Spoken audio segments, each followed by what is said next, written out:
ஓம் சாந்தி. எல்லோரும் குஷியாக இருக்கிறீங்களா? 26/7/2026 அவ்யக்த முரளி. Original date 2/2/2011. முரளியுடைய தலைப்பு: உங்களுடைய பாக்கியத்தையும் பிராப்திகளையும் ஞாபகம் வச்சு சதா மகிழ்ச்சியாகவும் திருப்தியாகவும் இருங்கள். ஸோ இன்றைக்கி முரளியுடைய சாரமும் இது தான், ஒட்டுமொத்த ஞானத்துடைய சாரமும் இது தான்.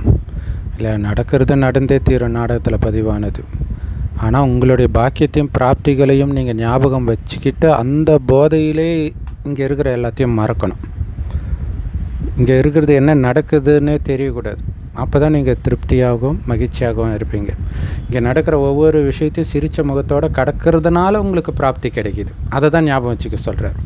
இல்லை, ஒருத்தன் 1 மணி நேரம் உன்னை திட்டுறான், நீ கம்முன்னு இருந்தால் உனக்கு 1 கோடி ரூபாய் கொடுக்குறேன் அப்படின்னா நம்ம கம்முன்னு தானே இருப்போம். இங்கே பல கோடி கொடுக்குறார், அதுதான் அங்கே பிராப்தி. ஸோ அதை ஞாபகம் வச்சுக்கிட்டிங்கன்னா சந்தோஷமாக இருப்பீங்க, திருப்தியாக இருப்பீங்க. ஸோ அது மாதிரி நிறைய கேம் ஷோலாம் நடக்குது இல்லையா?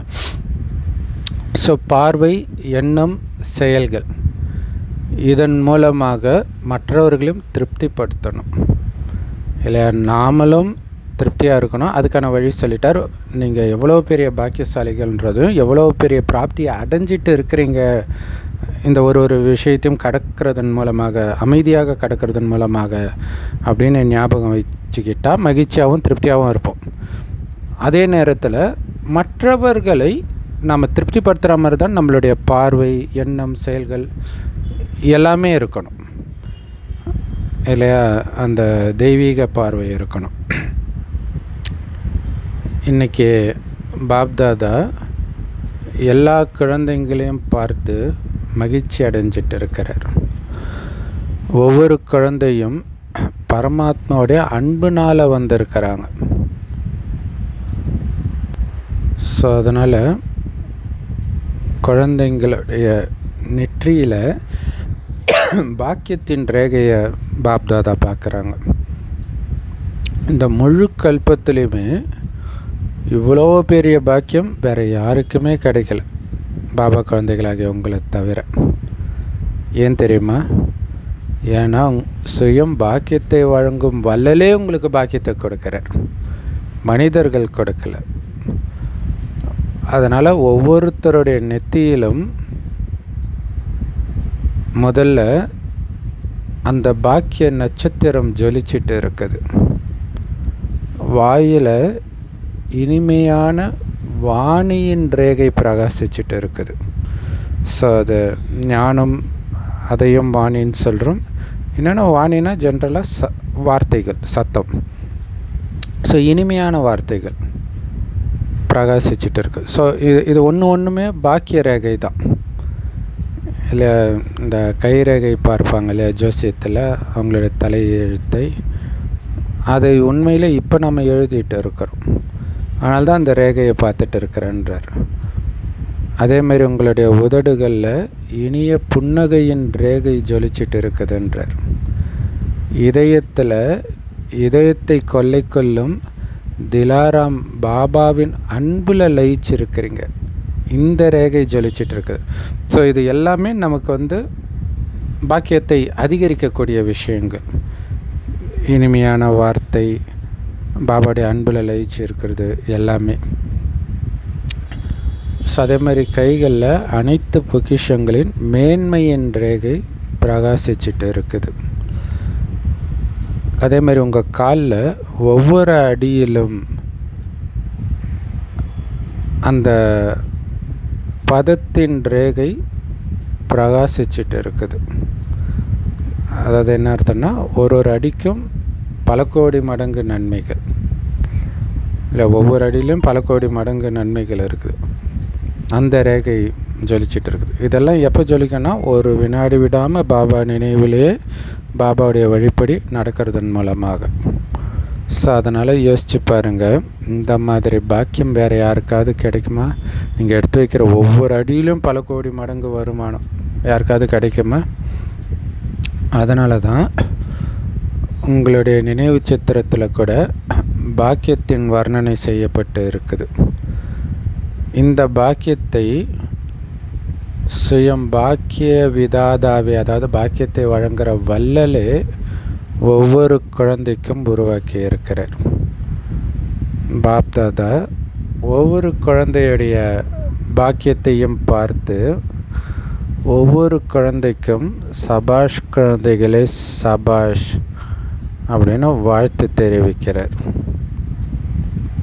ஏன்னா இவ்வளோ பாக்கியத்தை சேர்த்து வச்சுருக்கிறோம். அதனால் இல்லை பாக்கியலக்ஷ்மின்னு பேர் கூட வைப்பாங்க. இந்த பாக்கியம் இந்த சங்கமயுகத்தில் மட்டும்தான் கிடைக்கிது, தொடர்ந்துக்கிட்டே இருக்குது. ஏன்னா சங்கமயுகத்துடைய சுகம் எல்லா யுகங்களையும் விட உயர்ந்தது, சிரேஷ்டமானது. ஏன்னா சத்தியுகத்தில் நீங்கள் அனுபவிக்கிற பாக்கியம் கூட சங்கமயுகத்தில் நீங்கள் செஞ்ச முயற்சியின் பலன்தான். அதனால் சங்கமயுகத்துடைய பிராப்திகள் சத்தியுகத்துடைய பலனை விட அதிகம் அப்படின்னு சொல்கிறார். இல்லை இங்கே அடையிறது கம்பேர் பண்ணும்போது சத்தியுகத்தில் அடையிறது கூட கம்மி தான்ற. ஏன்னா கடவுள் கூடவே இருக்கிறீங்க, ஒரு வினாடி சேர்த்துட்ருக்குறீங்க. அங்கே செலவு தான் பண்ணுவீங்க. இல்லை உங்களுடைய அக்கௌண்ட் மைனஸில் தான் போயிட்டு இருக்கும் சத்தியுகத்தில் ஒரு நாளும். ஆனால் இங்கே தான் ப்ளஸில் போயிட்டு இருக்குது. ஸோ அந்த பாக்கியத்தில் மூழ்கிடுங்க. எது வேணாலும் நடக்கட்டும் உங்களை சுற்றி, உங்களுடைய பாக்கியத்தை மட்டும் நீங்கள் ஞாபகப்படுத்திக்கிட்டே இருங்க. ஸோ இதுதான் இந்த ஞானத்துடைய சாரமே. சுற்றி என்ன வேணாலும் நடக்கட்டும், உங்களுடைய பாக்கியத்தையே நினச்சிட்டு இருங்க. கடவுள் கிடைச்சிருக்கிறார், பாவம் மற்றவங்களுக்கு கிடைக்கலையே, அந்த கருணை தான் வரும். இந்த நிலைமை நமக்கு எவ்வளோ பெரிய சோதனை வந்தாலும், ஞானம் கிடைக்காத ஒருத்தருக்கு இந்த சோதனை வந்தால் அவங்க நிலைமை என்ன ஆகும், அப்போ நான் எவ்வளோ பாக்கியசாலி அப்படின்னு பாக்கியத்தை மட்டும் நினைவில் எடுத்துகிட்டு வாங்க. அப்போ என்ன வெளிப்படும் தெரியுமா? ஆஹா எனது பாக்கியன்ற வார்த்தை தான் வெளிப்படும். ஏன்னா சுயம் பாக்கியத்தை கொடுக்குற வள்ளல் உங்களுடைய தந்தையே இல்லையா? உங்கள் அப்பாவே பாக்கியத்தை கொடுக்குற வள்ளலாக இருக்கிறாருன்னா எவ்வளோ பெரிய விஷயம். ஸோ அதனால் பாக்கியத்தின் வள்ளலால் ஒவ்வொருத்தருக்கும் அவங்களுடைய பாக்கியம் கிடைச்சிருக்குது. நாங்கள் எவ்வளோ பெரிய பாக்கியசாலிகள்னு உங்களுக்கு தெரியுமா அப்படின்னு பாபா நம்மளை கேட்குறார். நீங்கள் எவ்வளோ பெரிய பாக்கியசாலிகள்னு உங்களுக்கு தெரியுதா? எப்போவுமே தெரியுதா அல்லது சில நேரம் மட்டும்தான் தெரியுதா? எப்போவுமே தெரிஞ்சால் அந்த போதை இருக்கும். நான் கடவுளோட குழந்தை. அதை விட என்ன போதை தேவை இல்லையா? அதாவது இப்போ சில கோயில்களில் விஐபி தரிசனம் அல்லது யார் மூலமாவது போய் அதாவது ஒரு செகண்டில் போன்னு தள்ளக்கூடிய கோயிலில் 10 நிமிஷம் அப்படியே அந்த சிலை முன்னாடி போய் நிறுத்தி வச்சுட்டா இவ்வளோ பாக்கியமாக நினைப்பாங்க. அப்படி இருக்கும்போது இந்த யுகம் முழுவதும் கடவுள் கூடவே இருக்கிறீங்கன்னா, உயிரோட்டமாக கடவுள் கூடவே இருக்கிறீங்க, உயிரோட்டமாக கடவுள் உங்கள் கூடவே இருக்கிறார். அந்த போதை அதுக்கு சமம் எதுவுமே கிடையாது இல்லையா? ஸோ அந்த போதை எப்பவும் இருக்குதா? ஸோ உலகத்தில் இருக்கிறவங்கெல்லாம் உங்களை பார்த்து உங்களுக்கு அப்படி என்ன கிடைச்சது, இவ்வளோ சந்தோஷமாக இருக்கிறீங்க அப்படின்னு கேட்குறாங்க. ஆனால் நீங்கள் என்ன பதில் சொல்கிறீங்க? எதை அடையணுமோ அதை நாங்கள் அடைஞ்சிட்டோம் அப்படின்னு சொல்கிறீங்க.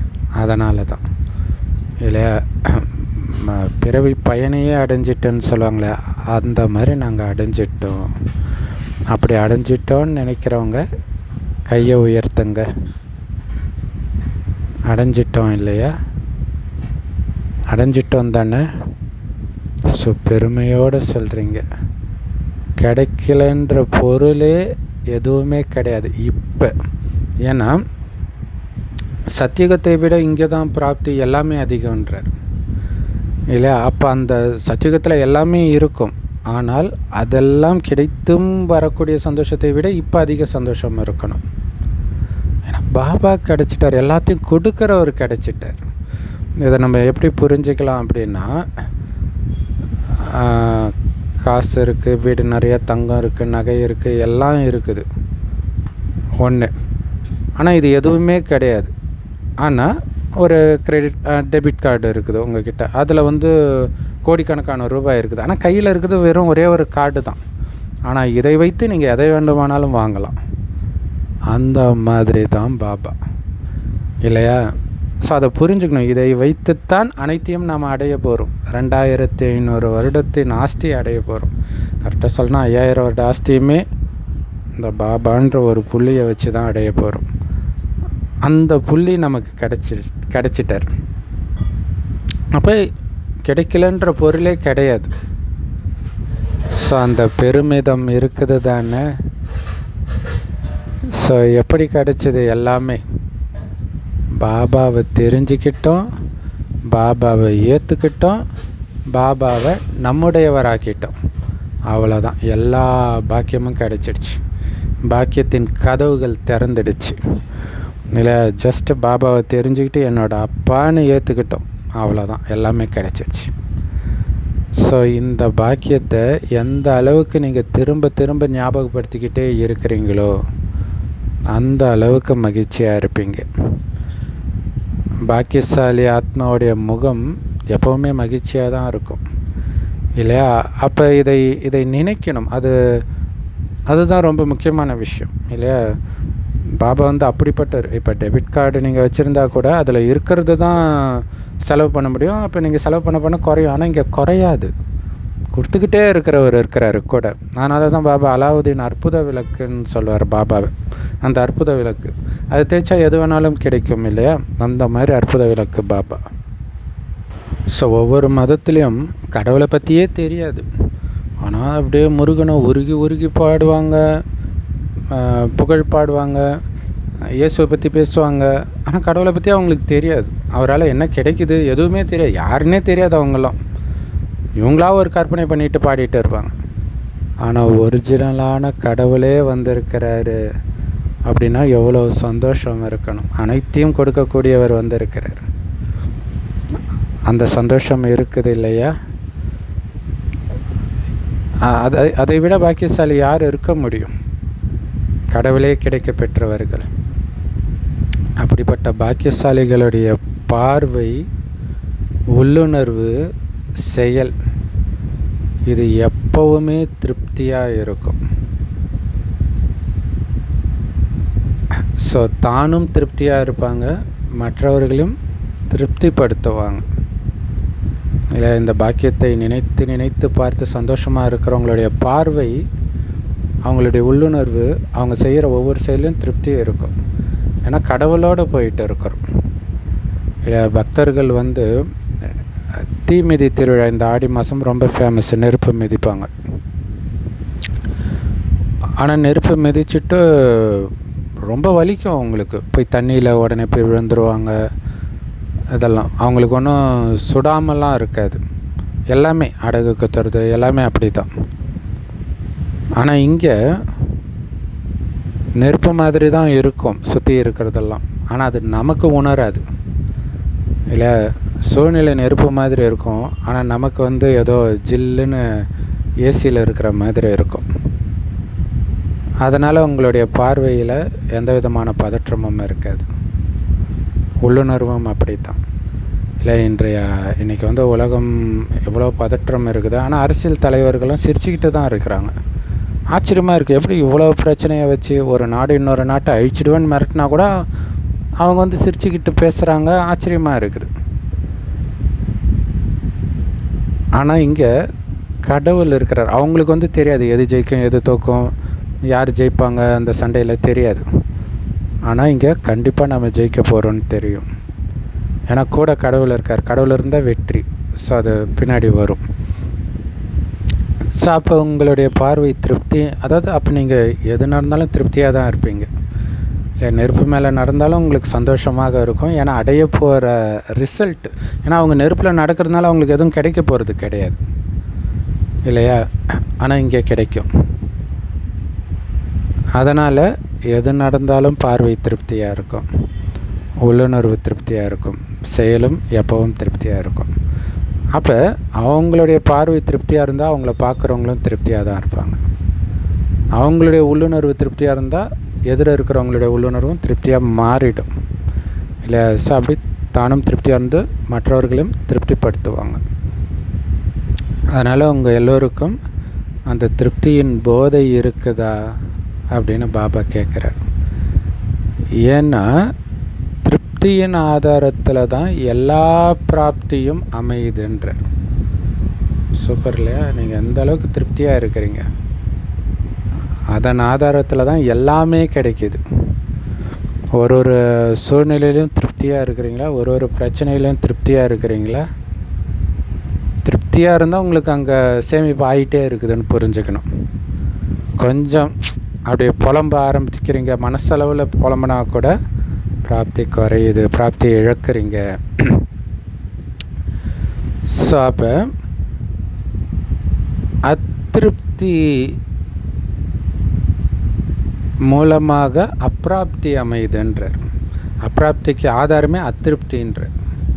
இப்போ திருப்தியாக இருக்கிறது எவ்வளோ முக்கியமான விஷயம் பாருங்கள் இல்லையா? அதனால் நீங்கள் என்ன உணர்றீங்க? ஸோ திருப்பதின்றாங்க, அது ஆக்சுவலாக திருப்தின்னு வரணும்னு நினைக்கிறேன் இல்லையா? திருப்தியாக இருந்ததுனால தான் அவர் நாராயணன் ஆகிறார்.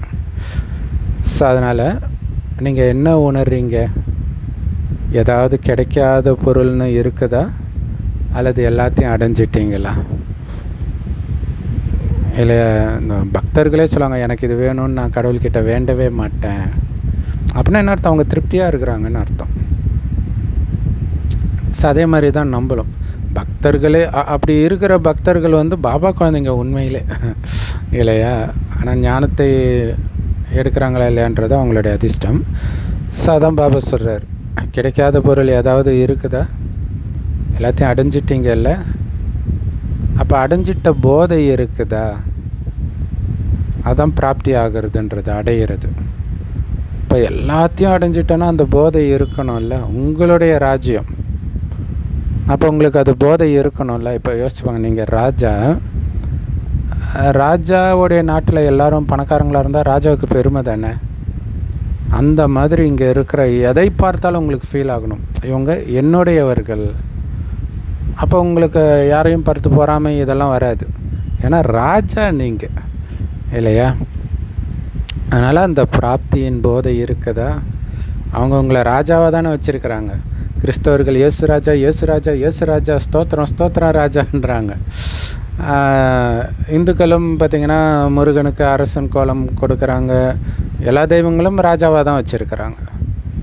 அந்த போதை இருக்குதா? எப்பவும் இருக்குதா? அல்லது சில நேரம் மட்டும்தான் அந்த போதை இருக்குதா? இல்லையா? அந்த பிராப்தியின் போதை எப்போவுமே இருக்கணும். அதுதான் ரொம்ப முக்கியமான விஷயம். ஸோ ஜென்ரலாக எதை அடையணுமோ அதை அடைஞ்சிட்டோன்னு சொல்கிறீங்க. ஆனால் எங்கே எல்லா பிராப்தியும் இருக்குதோ அங்கே அதிருப்திக்கான பேருக்கு கூட இடம் இல்லையேன்றார். அப்போ எதனால் அதிருப்தி வருதுன்றார் இல்லையா? பிராப்தி இருந்தால் அதிருப்தியே இருக்காது. அந்த சந்தோஷமாக இருக்கிறேன்னு சொல்கிறதில்ல, உங்கள் முகத்தில் தெரியணும். எப்போவுமே உங்களுடைய வார்த்தை, உள்ளுணர்வு, பார்வை, அதில் தெரியணும் அந்த சந்தோஷம். ஏன்னா திருப்தியாக இருந்தால் சந்தோஷம் இருக்கணும் இல்லையா? ஸோ அதனால் இன்றைக்கி பாப்தாதா உள்நாட்டிலருந்து வெளிநாட்டிலருந்து எல்லாம் வந்திருக்கக்கூடிய எல்லா குழந்தைங்களையும் பார்க்குறேன். எத்தனை நாட்டில் இருந்து வந்திருக்கிறீங்க, ஆனாலும் எல்லோரையும் விட ரொம்ப தூரத்துலேருந்து வந்திருக்கிறது யார்? அமெரிக்காவில் இருக்கிற அமெரிக்கா தான் ரொம்ப தூரமாக? ஸோ தூரம்தான். ஆனாலும் பாபா எங்கேருந்து வந்திருக்கிறார்? அமெரிக்கா இந்த ஸ்தூல உலகத்தில் தானே இருக்குது. ஆனால் பாப்தாதா எங்கேருந்து வந்திருக்கிறார்?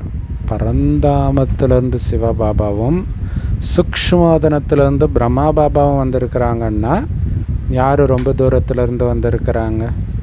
எல்லோரையும் விட ரொம்ப தூரத்தில் இருக்கிறவங்க யார்? ஸோ எதனால் வந்திருக்கிறாங்க? இதுதான் பாபா மற்றும் குழந்தைகளின் அன்பின் காட்சி. இல்லை, இந்த தமிழ்நாடு எலெக்ஷனுக்கு வெளிநாடுகளில் இருந்தெல்லாம் விஜய்க்கு ஓட்டு போட்டாங்க. ஸோ அவர் மேலே வச்சுருக்கக்கூடிய அன்புனால். இல்லை, 1 லட்சம் செலவு பண்ணிட்டுலாம் வராங்க. அப்போ இங்கே கடவுள் எவ்வளோ தூரத்துலேருந்து வரார்? பிரம்மா பாபா எவ்வளோ தூரத்துலேருந்து வரார்? அன்புனால் வராங்கன்றார். கரெக்டு தானே? ரொம்ப பிஸி 2 பேரும். அதை விட்டுட்டு குழந்தைங்கள பார்க்க வராங்கன்னா அதான் அன்புன்றார். ஆனால் சொல்ல வேண்டியதெல்லாம் ஏற்கனவே சொல்லிட்டார் இல்லையா?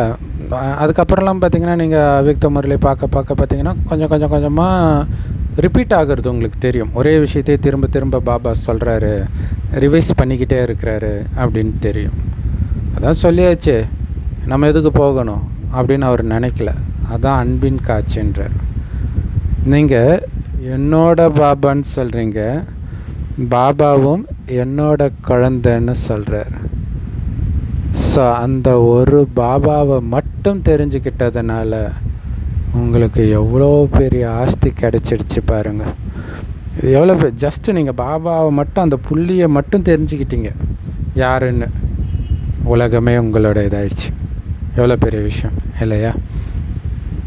உலக மக்கள் சுகம் சாந்திக்காக எங்கடா அமைதி கிடைக்கும், எங்கடா சுகம் கிடைக்கும்னு தேடிட்டு இருக்கிறாங்க. சினிமா தேட்டரில் தேடுறாங்க, சாராய கடையில் தேடுறாங்க, ஊராக தேடிட்டு இருக்கிறாங்க, விபச்சார விடுதலை தேடுறாங்க. ஆனால் அதெல்லாம் அல்பகால சுகம். அது பின்னாடி துக்கத்தையும் கொடுக்கும். ஆனால் உங்கள் வாழ்க்கையே சுகம் சாந்தினால் நிரம்பி இருக்குதுன்றார். நிரம்பிடுச்சு. அடுத்த 2500 வருடத்துக்கு சுகமும் சாந்தியிலும் நிரம்பி கிடப்போம் நாம். ஸோ பாப்தாதா கிட்ட பாபா என்ன விரும்புகிறாருன்னு கேட்குறீங்க இல்லையா? ஸோ ஒவ்வொரு குழந்தைகிட்டையும் பாபா என்ன விரும்புகிறாரு தெரியுமா? ஒவ்வொரு குழந்தையும் சதா சுயராஜ்ய அதிகாரியாக இருக்கணும்னு விரும்புகிறார். சில நேரங்களில் இல்லை, எப்போவுமே சுயராஜ்ய அதிகாரியாக இருக்கணும். ஏன்னா இப்போ இருக்கிற சுயராஜ்ய அதிகாரத்தின் வரதானத்தை பாபா இந்த சங்கம யுகத்துக்காக முழுசாக கொடுத்துருக்கிறார். கொஞ்சம் கிடையாது, சில நேரங்களுக்காக கிடையாது, சதா காலத்துக்கும் சுயராஜ்ய அதிகாரி ஆகணுன்ற வரம் கொடுத்துருக்கிறார். அதனால் யோசிச்சு பாருங்க. அவர் கொடுத்துட்டார், அதை நீங்கள் பயன்படுத்துகிறீங்களா? சதா சுயராஜ்ய அதிகாரியாக இருக்கிறீங்களா? ஏன்னா இந்த எல்லா கர்மேந்திரியங்களுக்கும் மனம் புத்தி சமஸ்காரத்துக்கும் நீங்கள் தான் எஜமானர்னு பாப்தாதா சொன்னார். அதான் சுயராஜ்ய அதிகாரின்னா அதான் அர்த்தம். கர்மேந்திரியத்துக்கும் மனம் புத்தி சமஸ்காரத்துக்கும் எஜமானராக இருக்கிறீங்கன்னு அர்த்தம். ஏன்னா எல்லாத்துக்கும் என்னுடையதுன்ற வார்த்தையை தானே பயன்படுத்துகிறீங்க. என்னோட கண், என்னோட மூக்கு, என்னோட கை, என்னோட மனம், என்னுடைய புத்தி, என்னோட சமஸ்காரம் என்னுடையதுன்றீங்க. நானுன்னு சொல்லலை. நான் மூக்கு, நான் கண், நான் மனசு அப்படி சொல்லலை, என்னுடையதுன்றீங்க. இப்போ என்னுடையதுன்னா என்ன அர்த்தம்? மனம் புத்தி சமஸ்காரம் என்னுடையதுன்னா என்ன அர்த்தம்? அதன் மீது அதிகாரம் கொண்டவன் நான் அர்த்தம். சதா காலத்துக்கும் இல்லை, என்னுடையதின் மீது சதா காலமும் எனக்கு அதிகாரம் இருக்குதுன்னு அர்த்தம் இல்லையா? ஸோ இப்படி மனம் புத்தி சமஸ்காரத்தின் மீது முழு அதிகாரம் கொண்டிருக்கிறவங்களைத்தான் சுயராஜ்ய அதிகாரின்னு சொல்ல முடியும். அப்படின்னா என்ன அர்த்தம்னா, சுற்றி இருக்கக்கூடிய விஷயங்கள் என்ன மாதிரி இருந்தாலும் நீங்கள் சொல்கிற மாதிரி தான் உங்கள் மனம் எண்ணங்களை எழுப்பணும். நீங்கள் நினைக்கிற சமஸ்காரம் தான் வெளிப்படணுமே தவிர அந்த சூழ்நிலைகள் உருவாக்குற சமஸ்காரம் உருவாகக்கூடாது. இல்லை, கோபத்தை தூண்டக்கூடிய சூழ்நிலை வருதுன்றதுக்காக கோபத்தை வெளிப்படுத்திடக்கூடாது. அதுதான் சார் ஆத்மா நான் எஜமானன், நீ அமைதியாக இரு. அப்படி நீங்கள் பழக்கப்படுத்தணும். சின்ன சின்ன விஷயத்துக்கும் கூட ஆத்மா நான் சொல்கிறேன், போய் அந்த தட்டை எடு, இந்த உடம்புக்கு ஊட்டி விடு. இந்த மாதிரி ஒரு சின்ன சின்ன விஷயத்துக்கும் சொல்லும்பொழுது அந்த ஆத்மா நான் வேறு, உடம்பு வேறு அப்படின்னு தெரியும். ஸோ அதே மாதிரி தான் மனம் புத்தி சமஸ்காரத்தின் மீதும் முழு அதிகாரம் செலுத்திக்கிட்டே இருக்கணும். அப்படி இருக்கிறவங்கள தான் சுயராஜ்ய அதிகாரின்னு சொல்லுவாங்க. நீங்கள் என்ன கட்டளை இடுறீங்களோ அதன்படி செயல்படுவதற்காகவே உங்களுக்கு கொடுக்கப்பட்டு இருக்குது இந்த கர்மேந்திரியங்களும் மனம் புத்தி சமஸ்காரமும். உங்களுடைய பிஏ அசிஸ்டண்ட். ஆனால் அப்படி நீங்கள் அதை வேலை வாங்கணும் அப்படின்னா என்ன பண்ணணும் தெரியுமா? நடமாடும் போதும் காரியம் செய்யும்போதும் நான் எஜமானன் இதுங்களுக்கு அப்படிங்கிற போதை இருக்கணும், நிச்சயம் இருக்கணும். நான் சொன்னால் மனம் கேட்கும்.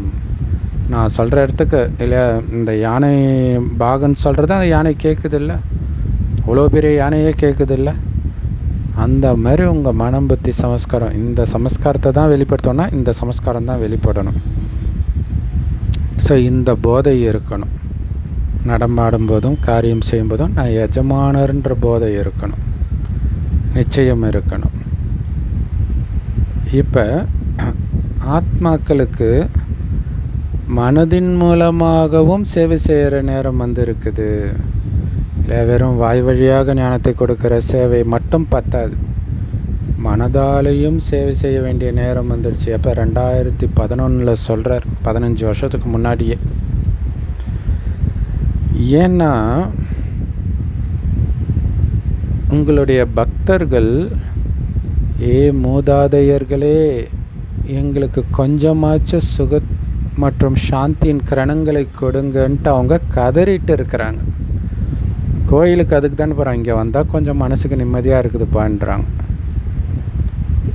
அவங்களாம் நம்ம மூதாதையர்கள்னு சொல்கிறாங்க இல்லையா, கோயிலில் இருக்கிற தெய்வங்களை. அதனால் பாபாவும் சொல்கிறாரு, மூதாதையர்களே, துக்கமானவர்களுடைய கூக்குரல் கேட்குதா உங்களுக்கு? கேட்குது தானே? ஏதாவது ஆபத்து திடீர்னு வரலாம், என்ன பண்ணணும்? ஒரு நொடியில் முற்றுப்புள்ளி வைக்கணும் அப்படின்னு பாப்தாதா பிரேரணை கொடுத்துருக்கிறார்.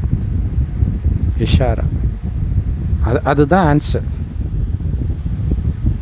என்ன வேணாலும் நடக்கலாம், ஒரு செகண்டில் முற்றுப்புள்ளி வைக்கணும். திடீர்னு சுனாமி வரலாம், நீங்கள் இருக்கிற வீடு இடிஞ்சு விழலாம். ஒரு செகண்டில் முற்றுப்புள்ளி வச்சுட்டு நான் உலகத்துக்கு சக்தி கொடுக்கணும், இதுதான் உங்கள் மைண்டில் இருக்கணும். உங்கள் உடலை விட்டு உயிர் பிரிகிற அந்த செகண்டு கூட நான் உலகத்துக்கு சக்தி கொடுக்கணுன்ற எண்ணம் மட்டும்தான் இருக்கணும். எல்லைக்குட்பட்ட எதையுமே பற்றி கவலை, அந்த எண்ணம் கூட வரக்கூடாது.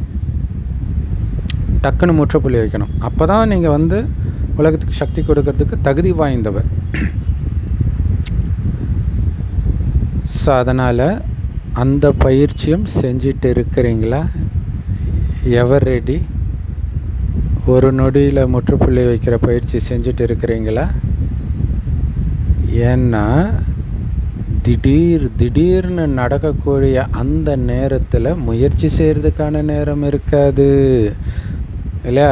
ஒரு செகண்டில் அந்த கோபம் வர்றது கூட அப்படி ஒரு செகண்டில் தானே வெடிச்சு செதறிட்டான்றாங்க. ஆத்திரக்காரனுக்கு புத்தி மட்டும் எப்போ? அந்த செகண்டு. ஸோ அந்த நேரம் முயற்சி பண்ணுறதுக்கு டைம் இருக்காது. ஏன்னா அவங்க சொல்கிறத தான் நீங்கள் கேட்டுட்ருப்பீங்க. அவங்க சொல்கிறத கேட்காம முற்றுப்புள்ளி வச்சுட்டு மேலே ஓடிடணும். அதான் டேலண்ட். இங்கே கோபம், ஸ்ரீகிருஷ்ணரை சபையினர் முன்னாடி அவமானப்படுத்துவான் சிசுபாலை, எல்லோரும் முன்னாடியும். ஸோ அதை பற்றி கூட இன்றைக்கி சொல்லுவார், சபையினர் முன்னாடி தான் உங்களுக்கு இது நடக்கும்ன்ட்டு. ஸோ அப்போ உங்களுடைய மைண்ட் என்ன பண்ணும்? அவன் திட்டுறான்றது ஒரு டென்ஷன், இத்தனை பேர் முன்னாடி திட்டுறான்றது அடுத்த டென்ஷன். ஆனால் நீங்கள் யாருன்னு நிரூபிக்கிற நேரம் அங்கே சிரிச்சிட்டு இருந்தீங்கன்னா நீங்கள் ஜெயிச்சிங்க. கிருஷ்ணர் சிரிச்சிட்டு இருப்பார். இன்னமும் அவன் உன்னை புகழற மாதிரி நீ சிரிச்சுக்கிட்டு இருக்கிறான்னு அவங்க அண்ணன் கேட்பார். அதுதான் வெற்றி. சிரித்த முகம்தான் வெற்றி. அப்போ தான் நான் முயற்சியே பண்ண போகிறோம், பாபா நினைக்க போகிறோன்னா அங்கே டைம் இருக்காது. ஏற்கனவே நீங்கள் அந்த பயிற்சியில் இருந்தால் தான் அது சாத்தியம். டக்கு டக்கு டக்கு டக்கு டக்குன்னு முற்றுப்புள்ளி வச்சுட்டு பாபாட்ட போயிட்டே இருக்கணும். சொர்க்கத்தை நோக்கி போயிட்டே இருக்கிறோம். பிராப்தியே நினச்சிட்டு இருக்கணும். எவ்வளோ அடையிறான், ஆஹா அவன் திட்டலை, எனக்கு பொக்கிஷத்தை கொடுக்குறான் இல்லையா? அவன் திட்டத்திட்ட நீங்கள் அமைதியாக இருக்கிறதுக்கு அங்கே பொக்கிஷம் ஏறுது. அப்போ உங்களுக்கு சந்தோஷம் தானே வரணும். அதனால் இப்போத்துலேருந்தே பயிற்சி செய்யுங்க. டக்கு டக்குன்னு முற்றுப்புள்ளி வைங்க. ஆச்சரியக்குறியெல்லாம் வைக்கவே கூடாது. ஐயோ அப்படியா, எல்லாம் ஏற்கனவே நடந்தது தான், இது எதிர்பார்த்தது தானே, இது எதிர்பார்த்தது தானே, அப்படி இருக்கணும். ஸோ இங்கிலீஷில் வந்து சொல்லுவாங்க, வாட் அப்படி கேட்காதீங்க, ஸோ வாட் அப்படி கேளுங்க. என்ன அப்படியா, இல்லை அதனால் என்ன அப்படி கேளுங்க. இல்லை ஆச்சரியக்குறியாக மாறிடக்கூடாது. இல்லை நான் நாராயணன் போகிற பாதை அப்படி தான் இருக்கும். கல்லும் முள்ளும் காலுக்கு மெத்தைன்றாங்களே அப்படி தான் இருக்கும். ஸோ அதனால் முயற்சி செய்கிறதுக்கான நேரம் இப்போ கிடச்சிருக்குது. ஆனால் கொஞ்ச நேரத்தில் முடிஞ்சிடும் அது. ஏன்னா அந்த நேரத்தில் நடைமுறைப்படுத்துகிற நேரம் அது. அந்த நேரம் முயற்சி பண்ண முடியாது இல்லை, இதோடைய ரிசல்ட்டை காட்டுற நேரம் அது. அது திடீர்னு வரும், டெஸ்ட் பேப்பர் சொல்லிட்டு வராது. அதனால் இப்பொழுதுலேருந்தே இந்த பயிற்சியும் பண்ணிகிட்டு இருக்கிறீங்க. அந்த முற்றுப்புள்ளி வைக்கிறது தான் தொடர்ந்து பாபா சொல்லிகிட்டு இருக்கிறார் இல்லையா? வீண் எண்ணமே வரக்கூடாது. 3 வாரமாகவே தொடர்ந்து அதை தான் சொல்லிகிட்ருக்கிறார். பாப்தாதா முடிவை பார்க்குறார். கவனம் வைக்கிறீங்க, முற்றுப்புள்ளியும் வைக்கிறீங்க, ஆனால் இன்னும் அதிக கவனம் கொடுக்கணும் அப்படிங்கிறதுக்கு அண்டர்லைன் பண்ணுங்கள், ஸ்ட்ரெஸ் பண்ணுங்கள். கவனம், அட்டென்ஷன், அதான் ரொம்ப முக்கியம். பாருங்கள், முயற்சி ரொம்ப ஈஸி. ஜஸ்ட்டு புள்ளின்னு நினைக்க போகிறீங்க, அவ்வளோதான். நானும் ஒரு புள்ளி, நான் வைக்க வேண்டியதும் ஒரு புள்ளி. அப்படிங்கிறதுல வெறும் கவனம் மட்டும்தான் கொடுக்கணும், வேறு ஒன்றும் கிடையாது இல்லை. அந்த ஒரு செகண்டில் அப்படி ஆத்மான்னு நினைக்க முடியுதா அப்படின்னு ஹோம்ஒர்க் கொடுத்தார் 15 நாளுக்கு. ஸோ அப்போ இதில் கவனம் கொடுக்கணும், கஷ்டம் கிடையாது. நான் புள்ளி, டக்குன்னு இங்கே இருக்கிற எல்லாத்துலேருந்தும் புத்தி விலகணும், அவ்வளோதான். இப்போ ஒருத்தர் மரண படுக்கையில் இருக்கிறாருன்னு வச்சுக்கலாம். சில சமயம் அவங்களுக்கு பிடிக்காதவங்களோ இல்லை ஏதோ ஒரு காரணத்துக்காக திட்டுவாங்க. நான் அந்த ஆஸ்பத்திரியில் செக்ஷன், அவனை யார் இங்கே போக சொந்த, இந்த மாதிரிலாம். அவனே மரணத்தின் உச்சத்தில் இருப்பான். இப்போ என்ன அவனால் எதுவுமே பண்ண முடியாது. அப்படியே உயிர் பிரியும் டக்குன்னு ஒரு செகண்டில் இல்லையா? அது வந்து வலுக்கட்டாயமாக போகிறது. ஆனால் அந்த மாதிரி தான் ஒரு செகண்டுமே. இது என்னுடைய கடைசி நொடின்னு மாமா பண்ண ப்ராக்டிஸ். அதுக்கு அர்த்தம் இது தான் இல்லையா? அங்கே ஸ்ரீகிருஷ்ணருடைய ராஜ்யத்தில் எல்லாம் ஒருத்தர் அடிச்சுக்கிறாங்க. யாதவ குலமே அழியுது அவர் கண்ணு முன்னாடி. அவர் என்ன பண்ணுறாரு, அப்படியே மரத்தடியில் போய் உட்காந்துக்கிறார், அப்படியே தியானத்தில் முழுகிறார். அப்போ தான் ஒரு வேடை நம்பு விடுறான் காலில், அவர் சரீரத்தை விடுறார். இப்போ அதோடைய அர்த்தம் என்ன? இந்த ஞான இன்ஜெக்ஷன் இங்கேருந்து அவருடைய புத்தியை விளக்குது. சரீரத்தை விடுறான்றது பாபா கிட்டே போகிறார் புத்தினால். ஸோ அப்படி போகணுன்றதுல கவனம் தான் வைக்கணும். இங்கே இருக்கிற எதையும் மாற்றுறது நம்ம வேலை இல்லை. எது நடந்தாலும் நான் முற்றுப்புள்ளி வச்சுட்டு பாபா கிட்டேயே இருப்பேன். மார்கண்டேயன் அந்த லிங்கத்தையே கட்டி பிடிச்சின்னு இருக்கிறான், அந்த மாதிரி இருப்பேன் அப்படிங்கிறதுல கவனம் மட்டும் வைக்கணும். சுற்றி இருக்கிற எதையுமே ஒரு செகண்டு கூட நான் மாற்ற மாட்டேன், மாற்றக்கூடிய உரிமை இருந்தும் அப்படின்னு நீங்கள் இருக்கணும். இதுதான் ரொம்ப முக்கியம். மாற்றணும்னு நினச்சா என்ன ஆகும் இல்லை? இப்போ நேபாள் இந்த மாதிரி இடங்கள்லாம் உள்நாட்டு கலவரம் வந்தது காரணம் இதே மாதிரி ஸ்டூடெண்ட் ஸ்ட்ரைக் வரும்பொழுது அரசாங்கம் அந்த ஒரு ஃபோர்ஸை கையில் எடுக்கும்பொழுது என்ன ஆகுது, அது அப்படியே உள்நாட்டு கலவரமாக மாதிரி அந்த நாடே ஒரு மாதிரி ஆயிடுச்சு. ஸோ அதிலிருந்து பாடம் கற்றுக்கிட்டதும் ஒரு காரணம், இந்தியா வந்து இதை அமைதியாக ஹேண்டில் பண்ணுறது. இல்லையா? அதே மாதிரி தனி மனித வாழ்க்கையிலும் நீங்கள் சுற்றி எதை தடுக்கணும்னு நினச்சாலும் அது இன்னும் மோசமாக தான் ஆகும். ஏன்னா இறுதி நேரம். நீங்கள் அமைதியாக அங்கேருந்து புத்தியை விலக்க கற்றுக்கோங்க. அந்த இடத்த விட்டு விலக முடியாத சூழ்நிலையில். விலகக்கூடிய சூழ்நிலைன்னா நீங்கள் விலகி கூட போய்க்கலாம். ஸோ இதில் கவனம் வைக்கணும். எதையும் நான் மாற்றக்கூடாது, என்னை மட்டும்தான் மாற்றணும். அதான் உள்நோக்கு முகம். வெளிநோக்கு முகம்னா வெளியில் இருக்கிறத மாற்றுறது, அது நம்ம வேலை கிடையாது. ஆனால் நான் மாறுவதை பார்த்து அவங்களாம் மாற்றிக்கலாம். அப்போ அதை மாற்றுறத என்னுடைய லட்சியமாக வைக்கணும். நான் சொல்லி மாற்றுறது கிடையாது. ஸோ இதில் கவனம் வைக்கணும். நானும் புள்ளி, பாபாவும் புள்ளி. ஸோ குழந்தைங்களுக்கு பாபா ஸ்பெஷலாக கிஃப்ட்டு கொடுக்குறார். குழந்தைகளே, நான் எப்போவுமே உங்கள் கூடவே இருக்கிறேன். பாபான்னு சொன்னால் போதும், உடனே குழந்தைங்களுக்காக பாபா எப்போவுமே ஆஜராகிடுவார். எஜமானன் ஆஜராகிறார் அப்படின்னு சொல்லப்படுது. அவர் எங்கும் நிரம்பி இல்லை. குழந்தைங்களுக்கு முன்னாடி எஜமானன் ஆஜராகிறார். அதனால் சதா வெற்றியாளராகுங்க. எப்படி? கடவுள் எங்கே இருக்கிறாரோ அங்கே வெற்றி நிச்சயிக்கப்பட்டது. அப்போ நீங்கள் பாபான்னு மனசால் கூப்பிட்டா எப்படிப்பட்ட விகாரத்துலேருந்து ஒரு செகண்ட் வெளில வந்துடுவீங்க. மாயா உங்கள் முன்னாடி நிற்காதுன்றார். மனசார சொல்லணும், பாபா உன் குழந்த பாபா நான் அப்படின்னா டக்குன்னு மாயக்கிட்ட வந்து புத்தி விலகிடுன்றார். மனதார சொல்லணும். ஏன்னா அங்கே பாபா வந்துடுறாரு அந்த செகண்டில். அப்போ வெற்றி அடைஞ்சிடுறீங்க. எப்படிப்பட்ட விகாரம் அல்லது எந்த பிரச்சனையில் இருந்தும் புத்தி டக்குன்னு வெளில வர்றது தான் அங்கே வெற்றி அடையிறது. ஸோ எங்கே பகவான் கூட இருக்கிறாரோ அங்கே வெற்றியாளர் ஆகிறது என்ன கஷ்டம்? இது மகாபாரதத்தில் இந்த டயலாகே வரும். எங்கே கிருஷ்ணர் இருக்கிறாரோ அங்கே வெற்றி நிச்சயிக்கப்பட்டு இருக்குது அப்படின்னு இருக்கும் இல்லையா? அப்போ மாயை வெல்வது ரொம்ப ஈஸி. எப்போ? பாபா கூட இருந்தால். பாபா எப்போ கூட இருப்பார்? பாபான்னு கூப்பிட்டு அடுத்த செகண்டே வந்துடுவார். அப்போ கூட இருக்கிறாருன்னு அர்த்தம். அதனால தான் வெற்றி உங்களுடைய பிறப்புரிமைன்றார். ஆனால் அந்த வெற்றி எப்போ கிடைக்கும்? பாபா உங்கள் கூட இருந்தால் கிடைக்கும். பாபா எப்போ உங்கள் கூட இருப்பார்? பாபாவை நீங்கள் நினச்ச மாத்திரத்தில் உங்கள் கூட இருப்பார். என்னோட பாபான்னு சொன்னால் வெற்றி நிச்சயம். ஏன்னா உங்கள் கூட வந்துடுவார். சம ஆழமான ரகசியம் இது இல்லையா? அதனால் சதா வெற்றியாளராக இருங்க. விஜய் இல்லை, நம்ம தமிழ்நாட்டு முதல்வர் பேரும் அதான் வருது. அதுக்கு அர்த்தம் வந்து சதா வெற்றியாளர் போல் இருக்குது. வெற்றியாளர். ஸோ நினைவில் இருக்கிறவங்களுக்கு இது ரொம்ப ரொம்ப ஈஸி வெற்றி அடைகிறது. இல்லை வெற்றி அடையில் மாயக்கிட்ட தோக்குறாங்க, விகாரத்தின் வசமாகறாங்கன்னா என்ன அர்த்தம்? சத்தியமாக அந்த நேரம் அவங்க நினைவில் இல்லைன்னு அர்த்தம். அதான் விஷயம். மற்றபடி நினைவில் இருக்கிறவங்களுக்கு இது ரொம்ப ஈஸி, கஷ்டமே கிடையாது. ஏன்னா நினைவில் இருக்கிறாங்கன்னா பகவான் கூட இருக்கிறாங்கன்னு அர்த்தம். பகவான் எங்கே இருக்கிறாரோ அங்கே வெற்றி இருக்குது. இன்றைக்கி பாப்தாதா எல்லா குழந்தைங்களையும் பார்த்து சந்தோஷம் அடைகிறார். எவ்வளவு அன்போட எந்த வாகனத்தில் குழந்தைங்க வந்திருக்கிறாங்க? ட்ரெயின்லையா, ஃப்ளைட்லையா, எதில் வந்திருக்கிறாங்க? உடலின் மூலமாக, உள்ளத்தின் அன்புனால் வந்திருக்கிறாங்க. உங்களை இங்கே வர வச்சது உங்கள் மனதின் அன்பு. உங்கள் உடம்பு இங்கே வர வச்சது மனதின் அன்பு. தைரியம் நீங்கள் வச்சிங்க, பாபா உதவி பண்ணார்.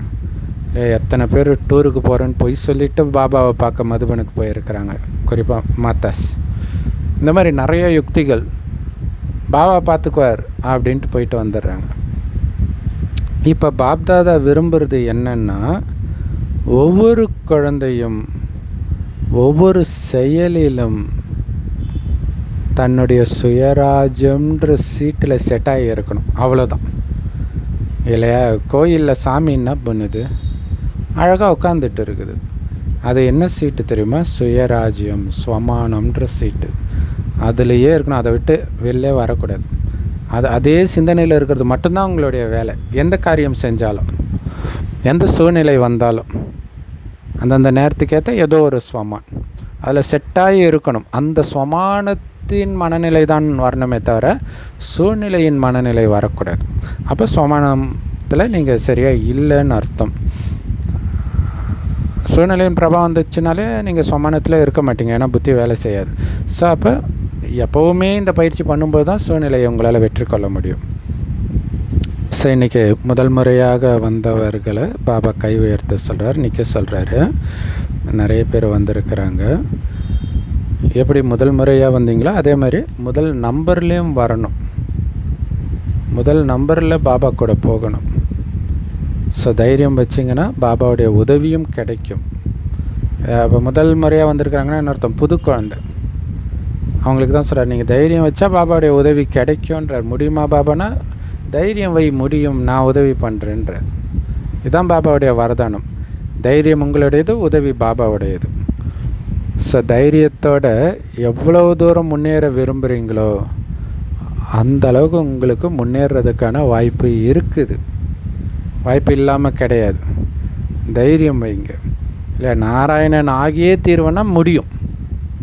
இல்லை உங்கள் தைரியத்தை பொறுத்து தான் உங்களுடைய முன்னேற்றம். இல்லை இங்கே பாருங்கள், விஜய் அவர்கள் சினிமாவின் உச்சத்தில் இருக்கும்போது விட்டுட்டு நான் சிஎம் ஆகியே தீர்வுன்னு வந்தார். கரெக்டாக டக்குன்னு வந்துட்டார். இப்போ அவரால் முடியும் போது நம்மளால் முடியாதா? இத்தனைக்கும் நம்ம கூட கடவுள் இருக்கிறார் இல்லையா? 2 வருஷத்தில் முதல்வர் ஆகிறது சாத்தியமே கிடையாது அப்படின்னு எல்லாருமே சொன்னாங்க. அதை எதுக்கு சொல்கிறேன்னா, லேட்டாக வந்தவங்களுக்காக சொல்கிறேன். நம்மளால் சாத்தியம் இல்லையா? அப்போ என்ன பண்ணணும்? திருப்தியாக இருக்கணும். எது நடந்தாலும் அவ்வளோதான். திருப்தியாக இருந்துட்டால் நீங்கள் ஜெயிச்சிட்டிங்க. பாபா கூடவே இருக்கணும், அவ்வளோதான். ஏன்னா இன்னும் டூ லேட் போர்டு போடலை. நினைவில் இருங்க. எதை அடைஞ்சிங்களோ அதை வச்சு மற்றவங்களுக்கும் சேவை செய்யுங்க. இல்லை எல்லாத்தையும் அடைஞ்சிட்டிங்க தானே, அப்போ அதை நீங்கள் மற்றவர்களுக்கும் கொடுக்கணும். மனதுனால் எவ்வளவு சேவை செய்கிறீங்களோ அவ்வளவு ஆசீர்வாதமும் கிடைக்கும். அந்த ஆசீர்வாதங்களே உங்களை முன்னேற்றி செல்லுன்றார். இல்லை தடைகள் வரும்போதெல்லாம் ஆசீர்வாதம் உங்களை தூக்கி விடும். அதனால் செய்தியை கொடுத்துக்கிட்டே இருங்க. இல்லையா? அதான் சேவை. அதுதான் ஆசீர்வாதத்தையும் கொடுக்கும். ஸோ கொடுக்க வேண்டியது உங்களுடைய கடமை. மற்றபடி ஒவ்வொருத்தருடைய அதிர்ஷ்டம், அவங்க எடுத்துக்கிறாங்களா இல்லையான்றது. ஆனால் நீங்கள் செய்தியை கொடுத்துடுங்க. இல்லையா? ஏஞ்சி நடக்கிறதுக்கு கைத்தடி ஆகுங்கள்ன்றார். கைத்தடியை கொடுக்குறோம். அவன் ஏஞ்சி நடக்க மாட்டான்னா என்ன பண்ணுறது? ஏன் நடக்க மாட்டான்? நம்பிக்கை இல்லை. அதை தான் அங்கே இயேசு விசுவாசம் இருந்தால் நடப்பீங்க.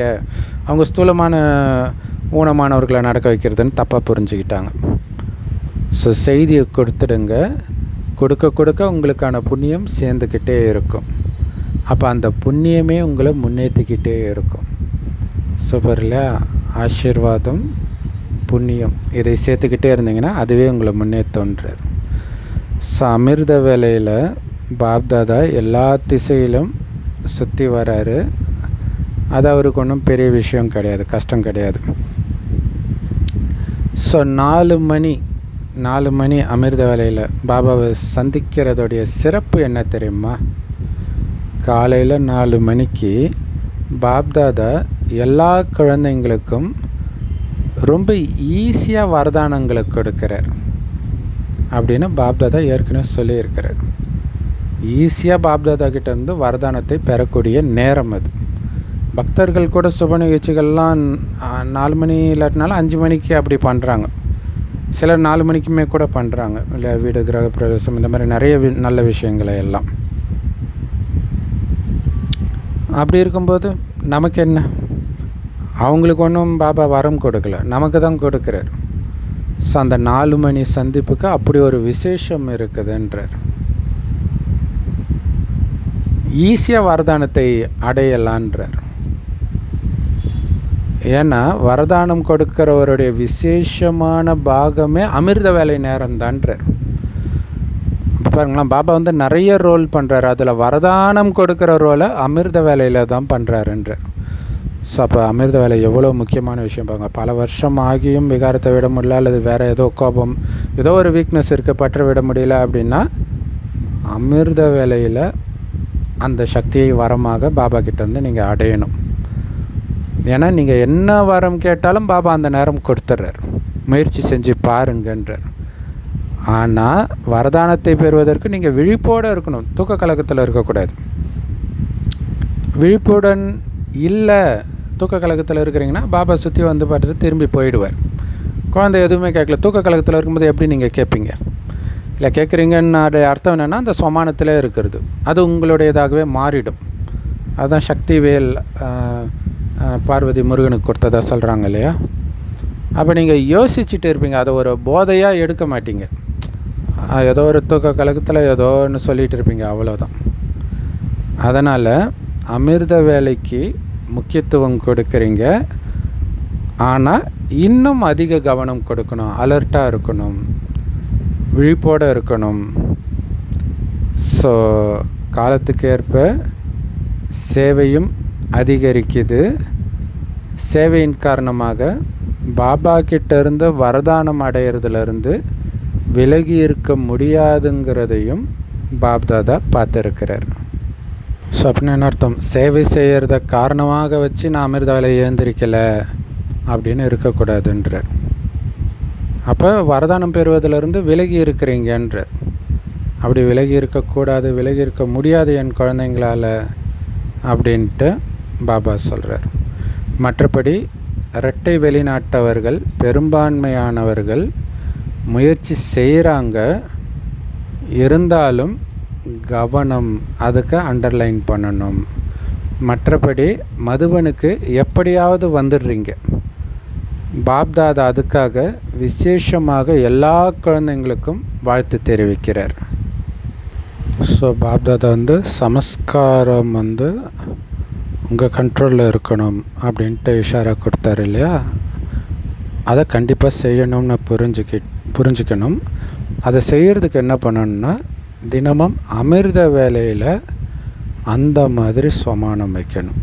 இல்லை எந்த சமஸ்காரம் வரணுமோ அதை ஸ்வமானமாக வைக்கணும். ஸோ அது கூடவே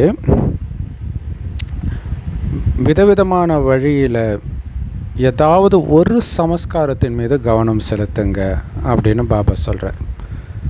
இல்லை ஒரு சமஸ்காரம் மாறவே மாட்டேங்குது, அது ஏதோ ஒரு விகாரத்தை விடுறதாக இருக்கலாம், அல்லது ஏதோ ஒரு சமஸ்காரம். ஸோ அதில் கவனம் கொடுத்து விகாரத்தை வென்றவன், அன்பானவன், அமைதியானவன், என்ன ஆனாலும் நான் அமைதியாக தான் இருப்பேன், அந்த மாதிரி ஒரே ஒரு சமஸ்காரத்தின் மீது மட்டும் அமிர்த வேலையிலேருந்து நாள் முழுவதும் விதவிதமாக கவனம் செலுத்துங்கன்றார். ஸோ இன்றைக்கி அந்த சமஸ்காரத்தின் மீது விசேஷ கவனம் செலுத்தணும் அப்படின்னு புரிஞ்சுக்கோங்க. பிறகு நைட்டு பாபாவுக்கு லெட்டர் எழுதுவீங்களே என்னென்ன பண்ணிங்கன்ட்டு, அப்போ முழு சார்ட்டை கொடுக்கும்போது அந்த சமஸ்காரத்தின் முடிவையும் விசேஷமாக சொல்லுங்கள். எந்த அளவுக்கு அந்த சமஸ்காரம் நீங்கள் எதிர்பார்த்த சமஸ்காரம் இருக்குது அப்படின்ட்டு. அப்படி பண்ணிங்கன்னா விசேஷ கவனம் வந்துடும் இல்லையா? பாபாக்கிட்ட கொடுக்கணுன்னும்போது தானாக கவனம் கொடுப்பீங்க இல்லையா? இப்போ ஸ்கூல்லே இந்த கிளாஸ் ஒர்க்லாம் எழுத சொல்கிறாங்க, இதெல்லாம் ஸ்கூலில் கொடுக்கணும், அதனால தான் எழுதுகிறாங்க, கவனம் கொடுக்குறாங்க எழுதுறதில்ல. அதேமாதிரி ஹோம்ஒர்க் சப்மிட் பண்ணணும், டெஸ்ட்டு, மார்க்கு, அட்டண்டன்ஸு இதெல்லாம் சப்மிட் பண்ணணுன்னும் போது நீங்கள் கவனம் கொடுக்குறீங்கல்ல, அதே மாதிரி தான் இங்கேயும் பாபா கிட்ட சப்மிட் பண்ணணும்னு நீங்கள் நினச்சாலே, சப்மிட் பண்ணாலே கவனம் கொடுப்பீங்கன்றார். ஸோ அதனால் ஏதாவது ஒரு சமஸ்காரத்தின் மீது நீங்கள் கவனம் வைக்கணும். ஏன்னா டைம் இல்லை இல்லையா? திருப்தியாக இருக்கணும், என்ன ஆனாலும் திருப்தியாக இருக்கணுன்ற சமஸ்காரம், அந்த மாதிரி ஒரு சமஸ்காரத்தை எடுத்து கவனம் வைங்க. எப்படி நினைவில் இருக்கிறதுக்கு கவனம் செலுத்துகிறீங்களோ அதே மாதிரி இந்த சமஸ்காரத்தின் மேலே நீங்கள் கவனம் செலுத்தி அதோடைய ரிசல்ட்டையும் பாப்தாதாவுக்கு கொடுங்க. ஸோ நீங்கள் விரும்பி இருந்தும் அந்த நாளில் உங்கள் முன்னாடி எந்த சமஸ்காரத்தையும் அழிக்கிறதுக்கான காரியம் வரலை அப்படின்னா, ஸோ பாபாவே உங்களுக்கு வாழ்த்து சொன்னதை நீங்களே உங்களுக்கு சொல்லிக்கோங்க அப்படின்னு சொல்கிறார். அப்படின்னா என்ன அர்த்தம் அப்படின்னா, ஒரு சமஸ்காரத்தை அழிக்கணும்னு நினைக்கிறீங்க, அந்த மாதிரி சிச்சுவேஷன் வரலன்னாலே அழிச்சிட்டிங்கன்னு அர்த்தம். அதான் சூப்பர், செம இல்லையா? ஏன்னா அந்த சமஸ்காரம் அழியிற வரைக்கும் அது உங்களுக்கு வந்துக்கிட்டே இருக்கும். குறிப்பாக நீங்கள் ப்ராக்டிஸ் பண்ணுறீங்கன்னா அது வரும். கொஞ்சம் அலட்சியமாக இருக்கிற நேரத்தில் அது வரும். அப்போ நீங்கள் என்ன ப்ராக்டிஸ் பண்ணுறீங்கன்னு நினச்சாலே டக்குன்னு வந்துடும். அப்போ வரவே இல்லைன்னா முழு நாளும் நீங்கள் கவனமாக இருந்திருக்கிறீங்கன்னு அர்த்தம். அதுக்கு தான் பாபா வாழ்த்து தெரிவிக்கிறார். ஸோ தினமும் இந்த மாதிரி சமஸ்காரத்துக்காக பாபாவுடைய வாழ்த்துக்களை பெற்றுக்கொண்டே இருங்கள் அப்படிங்கிறார். இப்போ ஒவ்வொரு நாளும் எந்த சமஸ்காரத்தை அழிக்கணுமோ அதை அழிச்சிடுங்க, அது வராத அளவிற்கு அழிச்சிடுங்க, அந்த சூழ்நிலையே வராத அளவிற்கு அப்படின்னு அர்த்தம். சமஸ்காரத்தை அழிச்சிட்டா அந்த சூழ்நிலை வராது. அப்போ அந்த சமஸ்காரம் செயலில் வெளிப்படுறது குறைஞ்சிடும். ஏன்னா அது வரலைனாலே நீங்கள் நாள் ஃபுல்லாக கவனம் கொடுத்துருக்குறீங்கன்னு அர்த்தம். அப்போ நாள் ஃபுல்லாக நீங்கள் கவனம் கொடுக்க என்ன ஆகும், அந்த பழைய சமஸ்காரம் வெளிப்படுறது குறைஞ்சிடும். அதனால் எப்படி யோகாவை நீங்கள் செக் பண்ணுறீங்க எவ்வளோ நேரம் நினச்சோம் அப்படின்ட்டு, அதேமாதிரி சமஸ்காரத்துக்கும் செக் பண்ணுங்கன்றார். ஆனால் பழைய சமஸ்காரம் எப்போவுமே இருக்காது இல்லையா, எப்போவாச்சும் தான் வரும் இல்லையா. கோபம் எந்த நேரமும் கோபப்பட்டுட்டா இருக்கிறாங்க கிடையாது, திடீர்னு வந்துடுது. ஸோ அதனால் முயற்சி செய்யக்கூடிய குழந்தைங்களுக்கு தற்செயலாக டெஸ்ட் பேப்பர் வருது, மற்றபடி தினமும் வர்றது கிடையாது. ஆனால் தினமும் டெஸ்ட் பேப்பர் வரலைன்னா கூட தினமும் நீங்கள் செக் பண்ணுறீங்க அப்படின்னா இந்த கவனமும் இந்த அட்டென்ஷனும் டென்ஷனை முடிவுக்கு கொண்டுட்டு வந்துடும்ன்றார். எங்கே திடீர்னு கோபப்பட்டுருவனோ அப்படின்ற அந்த டென்ஷன் போயிடும். கோபப்படுறேன்னான்னு நான் செக் பண்ணிக்கிட்டே இருந்தால் அட்டென்ஷன் வச்சா. ஏன்னா வெளிநாட்டுக்காரங்களில் சிலர் ஏதாவது ஒரு காரியத்தை தொடங்கினாங்கன்னா, அதாவது எந்த காரியத்தை தொடங்கினாலும் கவனம் செலுத்துவாங்களாம்.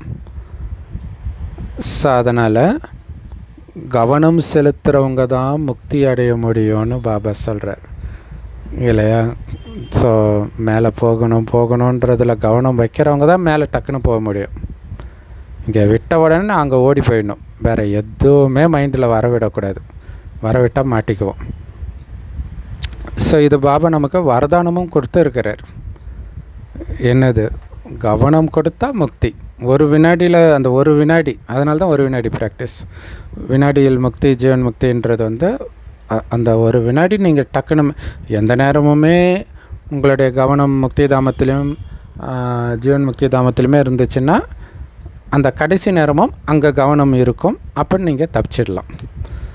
ஸோ அதுதான் சொல்கிறார். அப்போ கவனம் செலுத்துகிறவங்க தான் முக்தி அடைய முடியும். இதுதான் பாபாவுடைய வரதானம். புரிஞ்சுதா? அதனால் இப்போ இந்த முயற்சியிலே இருப்பீங்க இல்லையா, தினமும் முடிவுகளை செக் பண்ணுவீங்க தானே, ரிசல்ட்டு தினமும் செக் பண்ணுவீங்கல்ல சமஸ்காரத்துடைய ரிசல்ட்டை. ஸோ அப்போ என்ன ஆகும், அந்த பழைய சமஸ்காரம் அப்படியே ஸ்ட்ராங்காக இருந்த சமஸ்காரம் தானாகவே வீக்காகிடும். சமஸ்காரத்தின் பாடத்தில் நம்பர் 1 வரணும் அப்படிங்கிறது தான் பாபாவுடைய விருப்பம். நீங்கள் எந்த சமஸ்காரத்தை விரும்புகிறீங்களோ அதுதான் செயலில் வெளிப்படணும். நீங்கள் விரும்புகிறது தான் நடக்கும்ன்றார், அதுவே நடந்துடும்ன்றார் இல்லையா. ஸோ அப்போ அந்த சமஸ்காரம் எதை வெளிப்படுத்தணும்னு நினைக்கிறேன்றதில் நீங்கள் கவனம் வச்சுக்கிட்டே இருக்கிறீங்களோ ஒரு டைம் அது சர்வசாதாரணமாக செயலில் வெளிப்பட ஆரம்பிச்சிடும். ஏன்னா கவனம் வரைக்கும் வந்துடுச்சு இல்லையா, அதனால் கண்டிப்பாக நடந்துடும். இல்லை நம்ம ஒவ்வொரு விஷயமும் கவனம் வரும்போது தானே செய்கிறோம், அதே மாதிரி தான் இதுவும். மற்றபடி தானாக நடந்துடாது, கவனம் வைக்கணும், இது ரொம்ப முக்கியம் இல்லையா. பசங்களை ஏன் ஸ்கூலில் போய் சேர்க்குறாங்க, இல்லை ஹோம் ஸ்கூலிங் இருக்குது, அது இல்லாமல் டைரெக்டாகவே எக்ஸாம் எழுதுகிற சிஸ்டம் கூட இருக்குது. அந்த வயசாகிடுச்சுன்னா டைரெக்டாக 10th +2 எழுதலாம். ஆனால் ஏன் சேர்க்குறாங்க, ஏன்னா ஸ்கூலில் அந்த 8 பீரியட்ஸு இந்த நேரம் இதை நடத்தி ஆகணும், ஏதோ கொஞ்சமாவது அந்த குழந்தை கவனிக்கும். ஆனால் வீட்டில் இருந்தால் படிச்சிக்கலாம்னு விட்டுரும். அதுக்காக தான். அப்போ தானாக அது நடக்காது. அப்படி ப்ரைவேட்டாக எழுதுகிறவங்க கூட அந்த டுட்டோரியலில் சேர்ந்து படித்து தான் போவாங்க. ஸோ அதனால் அதுவே அப்படின்னா இது அதை விட உயர்ந்த படிப்பு, அதை விட அதிக கவனம் கொடுக்கணும். அதனால் தானாக நடந்துடாது, கவனம் செலுத்தணும். அதிலும் ரொம்ப முக்கியமானது, குழுவின் மத்தியில் தான் இந்த சமஸ்காரம் வெளிப்படும், தனியாக இருக்கும்போது வெளிப்படாது இல்லையா. உங்களுடைய அசுர சமஸ்காரம் வெளிப்படுதுனாலே சுற்றி எல்லாம் பார்த்துட்ருக்குறாங்கன்னு புரிஞ்சுக்கணும் இல்லையா. அது எந்த சமஸ்காரமாக இருந்தாலும் சரி. ஏன்னா உங்கள் சித்திரங்களுக்கு பூஜை செய்கிறவங்க உங்கள் சமஸ்காரங்களை அவ்வளோ மகிமை பாடுறாங்களே. அப்போ குழுவின் முன்னாடி உங்களுடைய தெய்வீக சமஸ்காரம் வெளிப்பட்டதுனால தானே அதை வர்ணிக்கிறாங்க. ஸோ அதனால் உங்கள் தெய்வீக மூர்த்தியை எதிரில் கொண்டுட்டு வாங்க. அப்படி தெய்வீகமாக இருக்கிறேன் நான் இல்லை. ராமாயணத்தில் ராமர் எவ்வளோ உயர்ந்த குணமுடையவராக காட்டுறாங்க இல்லை. பாபா திரேதாயுகத்தில் ராமர் ஃபெயிலுன்றார், அது ஓகே. பட் ராமாயணத்தில் ராமரை பக்காவாக காட்டியிருப்பாங்க. ஸோ அந்த மாதிரி பக்காவாக என்னை கண்டா பாபாவை பார்த்தா மாதிரி இருக்கணும் அப்படிங்கிறதுல கவனம் கொடுங்க இல்லையா. ஒன்று பாப்தாதாவை முன்னாடி எடுத்துகிட்டு வாங்கன்னு வேறு, இன்றைக்கி தெய்வீக மூர்த்தி எடுத்துகிட்டு வாங்கன்றார். ஏன்னா ஒரு சிலருக்கு ஒன்று ஈஸியாக இருக்கும்.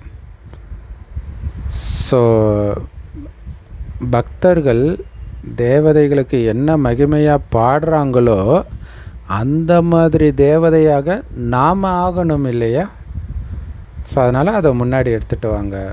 முருகனை தமிழிலே சொல்ல சொல்ல இனிக்குதடா முருகா அப்படின்றாங்க. அப்போ அவருடைய வார்த்தை அப்படி இனிமையாக இருக்கணும் இல்லை, அவருடைய பேர். பட் அவருடைய வார்த்தையும் அவ்வளோ இனிமையாக இருக்கணும். இந்த மாதிரி நிறையா வரும். பிள்ளை பிராயத்திலே பெரிய பெயர் பெற்றவண்ணி அப்படின்னா அர்த்தம் பாபா குழந்தை ஆன புதுசுலே. ஸோ அந்த மாதிரி சேவையில் எல்லாத்துலேயுமே பக்காவாக ஆகணும். அந்த மகிமைக்குரியவராக இப்போ ஆகாமல் எப்போ ஆக போகிறீங்க இல்லையா. நல்லது. ஸோ எல்லா வெளிநாட்டு குழந்தைங்களும் முயற்சியில் வெற்றி அனுபவத்தை செஞ்சுட்டு தான் செய்கிறீங்க தானே. யாரெல்லாம் வெற்றி அனுபவம் செய்கிறீங்க முயற்சியில் கை தூக்குங்கன்றார். ஆஹா, நல்லா கை தூக்குறீங்க. அதனால் இப்போ இதில் கவனம் செலுத்தணும் அப்படிங்கிற இலக்கு வைப்பீங்க தானே. இதிலும் நம்பர் அடைஞ்சே தீரணும். சமஸ்காரத்தை மாற்றுறது, சமஸ்கார பரிவர்த்தன். உங்களை பார்த்து அப்போ தான் மற்றவங்களுக்கும் உற்சாகம் வரும். ஏன்னா மற்றவர்களை மாற்றுவதற்கு நீங்கள் தானே நிமித்தமானவர்கள். உங்களை பார்த்து மற்றவர்கள் மாறுவாங்க. ஸோ நிமித்தமானவர்களுக்கு பாப்தாதாவின் விசேஷ உதவியும் கிடைக்கிது. ஸோ நாம் தான் நிமித்தமானவர்கள். அப்போ நமக்கு விசேஷ உதவியும் கொடுப்பார். நம்ம மூலமாக தான் மற்றவர்களுக்கு பாபா எல்லாத்தையும் கொடுக்குறார்.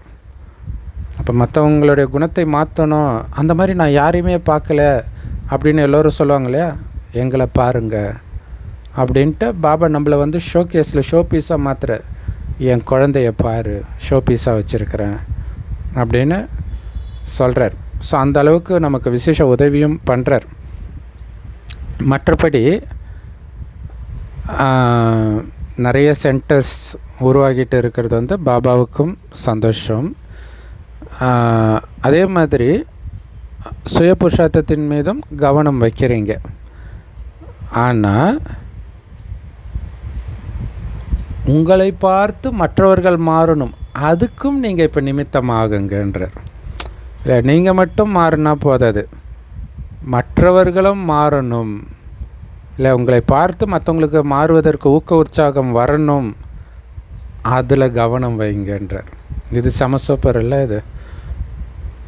ஸோ அப்போ தான் உங்களை பார்த்து மற்றவங்களுக்கும்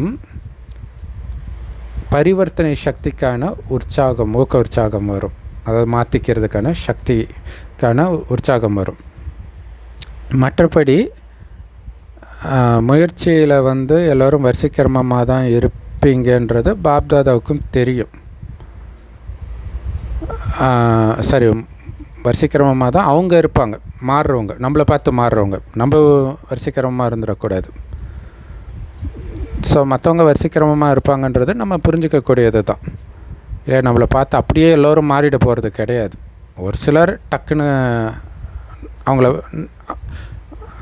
இன்ஸ்பயர் ஆவாங்க நம்மளை பார்த்து, ஒரு சிலர் ஸ்லைட்டாக இன்ஸ்பயர் ஆவாங்க, அதில் வரிசைக்கிரமம் இருக்கும். அல்லது இன்ஸ்பயர் ஆவாங்க, கொஞ்ச நேரம் கழிச்சு அப்படியே பழைய கொரடி கதவை திரடுன்ற மாதிரி பழைய குணமே வந்துடும். அதான் வரிசைக்கிரமம். ஆனால் முயற்சியின் பக்கம் நீங்கள் கவனம் வைக்கிறீங்க, அதை இன்னும் அதிகரிக்கணுன்றார் சுய புருஷார்த்தத்தில். மற்றபடி பாப்தாதா கிட்டேருந்து தினசரி அன்பு நினைவுகள் கிடச்சிக்கிட்டே தான் இருக்குது. பாருங்கள், வீட்டில் உட்கார்ந்தபடியே உங்களுக்கு பாப்தாதாவுடைய அன்பு நினைவுகள் ஒரு நாள் கூட தவறுறது கிடையாது. தினமும் முறைப்படி முரளியை படிச்சிங்கன்னா ஒரு நாள் கூட அன்பு நினைவு தவற விடுறது கிடையாது.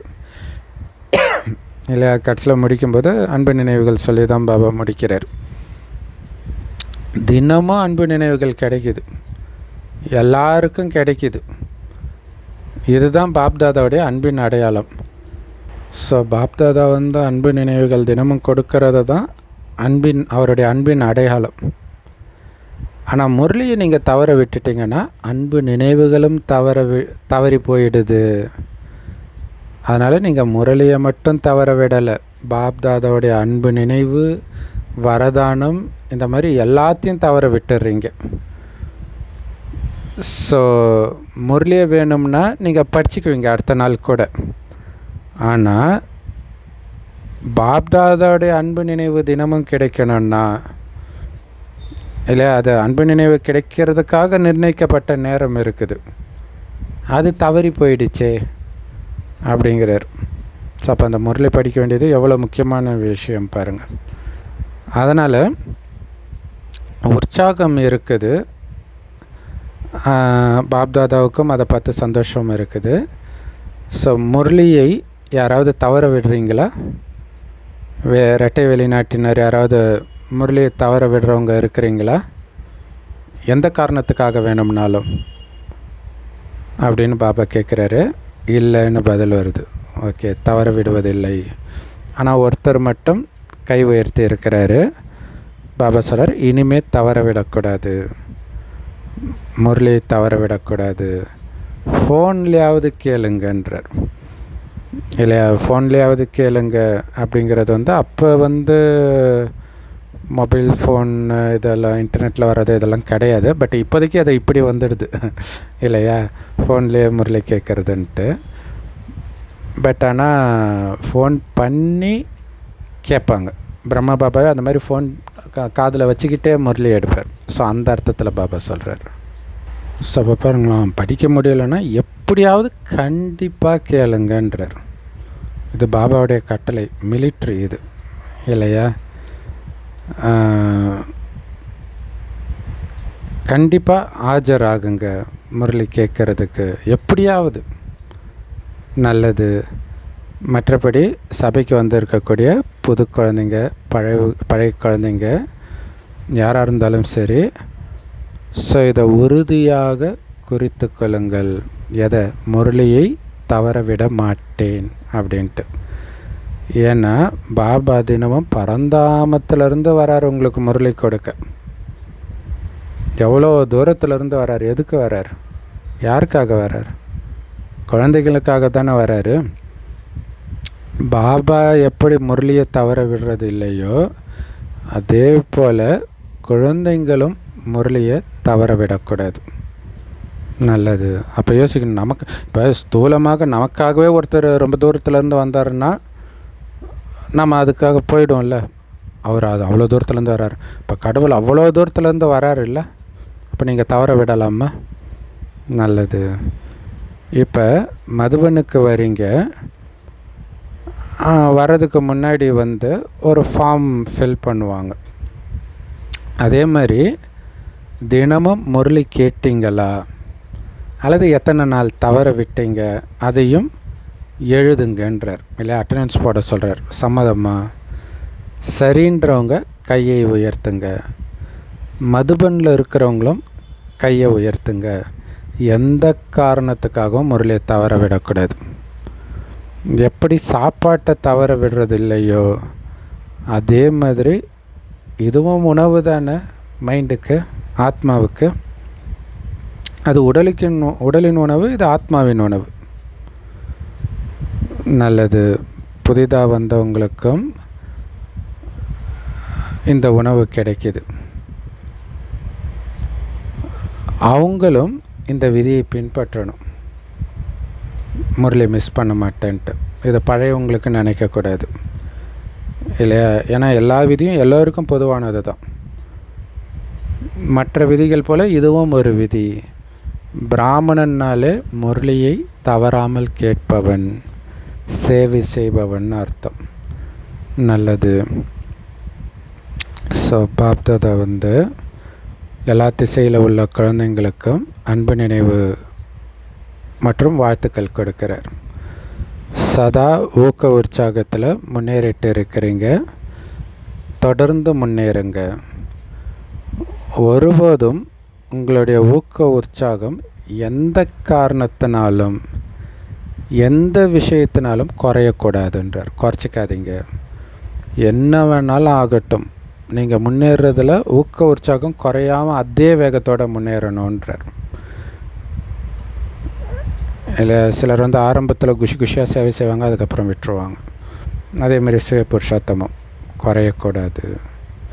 இல்லை சேவையிலும் சரி, சுய புருஷார்த்தத்திலும் சரி, ஊக்க உற்சாகம் எந்த காரணத்தை கொண்டும் குறையக்கூடாது. அதே குஷி இருக்கணும். அம்மா சேர்த்தாலும் சரி, என்ன ஆனாலும் சரி. ஏன்னா ஒவ்வொரு விஷயங்கள் நடந்துக்கிட்டு தான் இருக்கும். ஆனால் முயற்சியும் பாபாவுடைய அன்பும் நம்முடையது.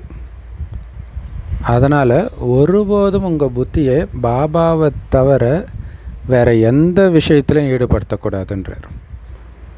இல்லை ஈடுபடுத்துனீங்கன்னா மைண்டு, ஐயோ இன்றைக்கி மைண்டு அப்செட்டாக இருக்குது, எனக்கு முரளி கேட்கவே பிடிக்கல, அப்போ அந்த அளவுக்கு மைண்டை ஏன் மற்றதில் ஈடுபடுத்துனீங்கன்றார். இல்லை விஷயங்கள் நடந்துக்கிட்டே தான் இருக்கும். நோய் வரும், மரணம் வரும், துரோகம் நடக்கும், உலக அழிவு நடக்கும். ஆனால் புத்தி பாபா கிட்ட மட்டும்தான் இருக்கணுன்றார். பாபா கிட்ட மட்டும் இருந்துச்சுன்னா அந்த ஊக்க உற்சாகம் இருக்கும். வேறு எங்கேயாவது போனால் ஊக்க உற்சாகம் இருக்காது. டல்லாக வர்றது காரணம் வேறு எங்கேயோ புத்தியை ஈடுபடுத்துகிறீங்கன்னு அர்த்தம். ஸோ பாபாவும் சரி, பாபா கொடுக்குற முரளியும் சரி, பாபா மூலம் கிடச்சிருக்கிற சேவையும் சரி, எதையுமே மிஸ் பண்ணக்கூடாது. பாபா நினைவும் சரி, முரளியும் சரி, சேவையும் சரி. நல்லது. ஸோ இப்போ என்ன சொல்லணும்? கூடவே இருக்கணும். பாபா கூடவே இருக்கணும். அதனால் விடை பெறுகிறோம்னு கூட சொல்ல முடியாது. ஏன்னா நான் உங்கள் கூடவே இருப்பேன் இல்லையா? உடன் இருப்போம், உடன் செல்வோம், உடன் வருவோம். அதான பாபாவுடைய பாப்தாதாவுடைய வாக்குறுதி. நல்லது. இப்போது நிறைவு, சமாப்தி அப்படிங்கிறார். போகிறேன்னு சொல்லாமல் சமாப்தி, இந்த முரளி முடிஞ்சுது அப்படின்னு சொல்கிறார். வரதானம்.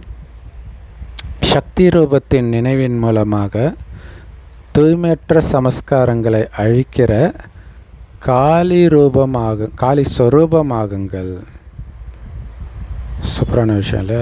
சக்தி ரூபமாக நான் இருக்கிறேன்ற நினைவின் மூலமாக அழுக்கான சமஸ்காரங்கள் சக்தி ரூபத்தின் முன்னாடி வர முடியுமா?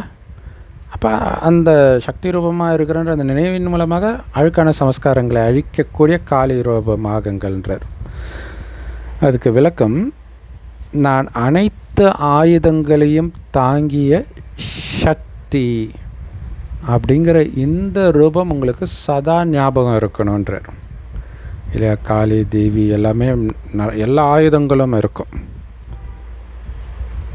ஸோ நான் தூய்மை ஆக்குபவன், பதித்த பாவனி நான். அப்படி இருக்கும் பொழுது என் மேலே எந்த ஒரு தூய்மையற்ற ஆத்மாவின் பார்வையின் நிழல் கூட பட முடியாதுன்றார். ஆத்மாவின் பார்வை இல்லை, அந்த பார்வையின் நிழல் கூட பட முடியாதுன்றார். சம பாயிண்ட் இது. இது வந்து ஒரு மகாநதின்ற ஒரு கமலாசம் படத்தில் ஒரு பாட்டு வரும். மனிதர்கள் வந்து பாவத்தை கழுவுறதுக்கு கங்கைக்கு போகிறாங்க. அந்த கங்கையே அழுக்காயிட்டால் மனுஷன் எங்கே போவான்ற மாதிரி ஒரு லைன் வரும். ஆனால் உயிரோட்டமான ஞான கங்கை நாம தான் இல்லையா? ஸோ அதனால் என் மேலே அழுக்கான ஆத்மாவுடைய பார்வை நிழல் கூட பட முடியாது அப்படிங்கிறார். ஸோ தூய்மையற்ற ஆத்மாவுடைய தூய்மையற்ற எண்ணங்கள் கூட செயல்படக்கூடாது. அந்த மாதிரி சக்தி வாய்ந்த பிரேக் நமக்கு இருக்கணுன்றார். இல்லை, அந்த மனதை கட்டுப்படுத்துகிற சக்தி மற்றவர்களுடைய மனதையும் சேர்த்து கட்டுப்படுத்தணும். அவங்களுடைய எண்ணங்கள் கூட உங்கள் தொடர்பில் வரும்போதே செயல்படக்கூடாது. இப்போ எல்லாரும் விகாரிகளாக இருந்தால் கூட கோயிலுக்குள்ளே போகும்போது அந்த விகார எண்ணம் பெரும்பான்மையானவர்களுக்கு வர்றது கிடையாது இல்லை. ஸோ அப்போ உயிரோட்டமான தேவியாக நீங்கள் இருக்கிறீங்க. அப்போ அவங்களுடைய தூய்மையற்ற எண்ணங்கள் கூட செயல்படக்கூடாது. அந்த மாதிரி சக்தி வாய்ந்த பிரேக் இருக்கணுன்றார். ஏதாவது ஒரு பதீத்த ஆத்மாவுடைய அழுக்கான ஆத்மாவுடைய தாக்கம் உங்கள் மேலே ஏற்படுது அப்படின்னா நீங்கள் சக்தி வாய்ந்தவராக இல்லைன்னு அர்த்தம். ஏன்னா நீங்கள் அழிப்பவர் பாவங்களை. அப்படி இருக்கிற ஒருத்தர் மற்றவர்களுக்கு பலியாக முடியாது இல்லையா? மற்ற ஆத்மாவின் தாக்கம் வருதுன்னா என்ன அர்த்தம்? அவங்களுக்கு பலியாகிட்டீங்கன்னு அர்த்தம். அப்போ நீங்கள் பாவத்தை அழிக்கக்கூடியவர், நீங்கள் எப்படி இந்த பாவம் செய்ய முடியும்? அதனால் உங்கள் முன்னாடி யாராவது அப்படிப்பட்ட எண்ணத்தை உருவாக்குறாங்க அப்படின்னா அவங்களுடைய எண்ணமே மயக்கம் அடைகிற அளவுக்கு அந்த மாதிரி காளி ரூபமாக மாறுங்கன்ற. இல்லை, அந்த எண்ணம் வந்ததும் தெரியக்கூடாது, போனதும் தெரியக்கூடாது. டக்குன்னு அந்த எண்ணம் போயிடணும் அவங்கள விட்டு. பாபா நம்மளை ஒரு செகண்டில் முற்றுப்புள்ளி வைக்க சொல்கிறார் இல்லையா? அந்த மாதிரி முற்றுப்புள்ளி வச்ச மாதிரி அந்த எண்ணமே அவங்க மறந்துடணுன்றார். அந்த மாதிரி காளி ரூபமாக மாறுங்கன்றார். செம பவர்ஃபுல்லான வரதானம் இல்லையா? அதாவது நமக்குள்ளே அழிக்கிறத தான் இவ்வளோ நாள் பேசிகிட்டு இருந்தார். இன்றைக்கி மற்றவர்களுக்கு அழிக்கிற அளவுக்கு பவர்ஃபுல் ஆகுங்கன்றார். நான் காளி, என் முன்னாடி அழுக்கான பார்வை கொண்டவனே வர முடியாது, அந்த எண்ணமே வர விட மாட்டேன், அந்த அளவுக்கு பவர்ஃபுல்லாக இருங்கன்றார்.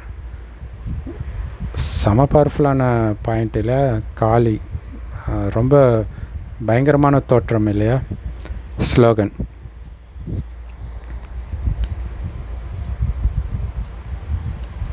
ஸோ பேரு, புகழ், பெருமை இதெல்லாம் வந்து ராயலான ஆசையின் சொரூபம்ன்றார்.